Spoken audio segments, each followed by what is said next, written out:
So definitely, so Japan has been very influential in your life and your career. But after Japan, you moved to China, where you are responsible for building the Olympic team, and you also had your first child when you were in China. How was your time in China? Well, I have to start a little bit from the beginnings. I got a call from the German FA at that time, and I was applying for the exams for the professional coaching license. In Germany, you have to apply to get into a test with many other peoples in order to get a slot in the professional coaching license in Cologne. Takes 8 months, 9 months. The coaching license, the pro license, takes 8-9 months, and you make a test. So I was in that period. I was going to Germany. We had finished our job in Kyoto at the end of 2003, and they let me go to make this test in November, December. So I was fortunate enough to get a slot in the pro license, which for a person like me at that time was almost impossible. But people sometimes in the coaching executive committee, on the people who make the decisions, which people can enter the coaching license, they very much respected my enthusiasm and my overseas experience. And they saw me maybe in that time that I can bring the German philosophy into foreign countries. So they gave me a chance. I was very happy because, again, for somebody like me who wasn't a pro, normally only pros were allowed to enter in that professional coaching license course. So I was in contact with the German FA, with the head of international relations, Markus Weidner, a good friend of mine, a good colleague of mine. And he said, "Hey, Michael, here, I have a request from a city in Germany. City is Bad Kissingen. It's not far away from Nuremberg.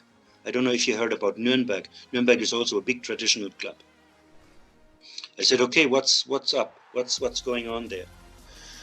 Yeah, they want to make a very interesting project. They want to invite the under 20, which would be the Olympic team for the 2008 Beijing Games. And they want to invite them. They want to let them train in a spa town, very beautiful place, with all the best training possibilities and infrastructure that you could imagine. Really good. Everything paid from Germany, and they wanted to make business with the Chinese at that time. So there was a contact from a local businessman who connected the CFA, China Football Association, with the DFB, with the Deutscher Fußballbund, German FA. And they were looking for candidates to take over the team. I said, "Look, I'm not experienced enough, and I'm now in the way to make my pro license. But why don't you take this coach who was internationally very renowned and experienced? His name is Eckhard Krautzun. He was a coach who managed in 2002 to bring Tunisia to the World Cup. Unfortunately, he got sacked before the World Cup. But I had a good relationship with him in 2002, 3, and 4. And I said, "Markus, take him, and I can enter into the stuff." So that's how it happened. And then we made the contract in the beginning of 2004, and I came smoothly from Kyoto directly into the Olympic project for the Chinese FA. So after that, you were also involved, in the China job. You also had your first child. How special, do you have a special place in your heart for the Chinese job? Well, let me dig a little bit deeper. Coming to the year 2004, which was probably the hardest year, one of the hardest years in my life, because we started the project in Bad Kissingen, and my wife was pregnant with my first daughter, Lisa, who is now 16 years almost. And I was making the pro license at the same time in 2004. And I remember we went to China very often. We went, for example, to Malaysia in October. And at the same time, the course was running in Cologne. So I moved my family to Cologne. My wife, she was pregnant. And in certain intervals, every 2-3 months, I needed to go to China. We needed to check and scout all the players all over the country. We stayed 4, 5, 6 weeks. I came back, continue my course. Then again in October, I needed to go to Malaysia to attend the under-20 Asian qualifiers. And it was very, very, how can I say, generous from Mr. Rutemöller. Erich Rutemöller was my mentor and was my coach educator in the course. And he knew Eckhard Krautzun very well, and they were very well connected with the German FA. So I missed parts of the course, but at the same time, I did training on the job. I was seeing the reality of building up a team, scouting, all these things, what we learned in theory, I put it already in practice. So it was a stressful time. It was a hard time. My wife, she had some problems in the pregnancy while I wasn't there. She needed to be admitted to the hospital in Cologne. So it was actually it was a little bit hard, I must say, looking back. But when you're in the middle of things, when things are running, when things are rolling, you have no time to think much. So I passed everything, and we moved on with the Chinese very, very well.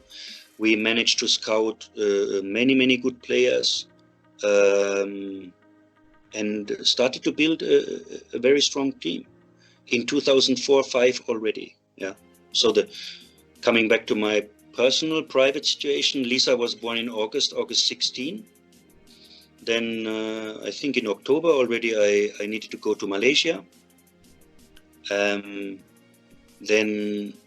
I finished my license in November, and then in December we went to Argentina with the under-20 team. We stayed 4 weeks in Argentina over the New Year period, and it was actually, there was a tsunami somewhere in Indonesia at that time in 2004, strong in Banda Aceh. I don't know if you remember. I remember at that day we were departing with the Chinese team to River Plate, to Argentina. So it was turbulent time, it was a stressful time, but it was a time full of experience and full of impressions. I mean, Argentina, imagine to come to Argentina. I was having an internship at the same time during our camp with River Plate. I met Daniel Passarella, who was once the captain of a World Cup team, I think in 1978. So for the Chinese, for us, for me as a coach, as an assistant from Mr. Krautzun, it was an amazing experience. And it was tough, yes, but of course it's our job, we needed to do that, and we were quite successful in that. So maybe I can continue with the beginning of the year 2005. We had at the beginning of 2005, we had the big Chinese delegation in Bad Kissingen in the spa town. We continued our training, and they decided to give us the under-20 team.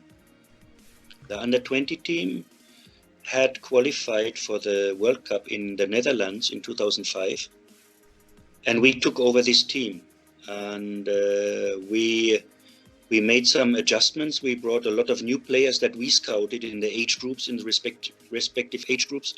Even we were turning to some younger players who we wanted to see in the World Cup, and getting them prepared for the 2008 Olympics, because our contract was a 3-4 years contract until 2008.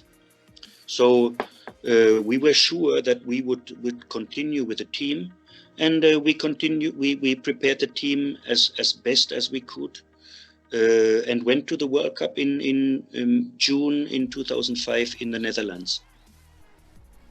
And it was a sensational tournament, the best tournament ever China had played on World Cup level in a youth group, and even for the national team. We won all the games in the first round against Turkey, Uzbekistan, and Panama. We were first in the group. every game. I don't know, 100 millions of people in China were watching the game. It was like hysteria, you know. If a country like China is all of a sudden getting exposure on a World Cup level, particularly in the youth, they were, you know, China very proud, very nation oriented, and it was amazing. So we went to the best 16 and played against Germany. Imagine, we played Germany, Mario Gomez, René Adler, many players who became national team players. And unfortunately, we lost 3-2. It was 2-2 until 88 minutes, and in the 90th minute, Germany scored the 3-2. So we were a little bit unlucky to lose and to go out of the tournament, but we got a lot of recognition. We were celebrated, and Chinese were very proud. Yeah, then we took a little break, and we had an invitation then in July, August to meet the new president of the CFA. The new president of the CFA came from the swimming association, so he didn't know football. And the first thing, you know what he did? He fired Mr. Krautzen and me. He released us of our duties because, I don't know, it was their way. We were so successful, and they didn't let us continue with the under 20 or with the Olympic team, unfortunately. So we still had a running contract for another year, which was supposed to be renewed. And actually we got into a fight with the city for payments and all these things. So we continued with clubs and with coaches education, and we had people coming from China. We showed them around Germany. We still did a good job for China, but we were not in this big situation anymore where we could really take the team. So that was the China thing, actually.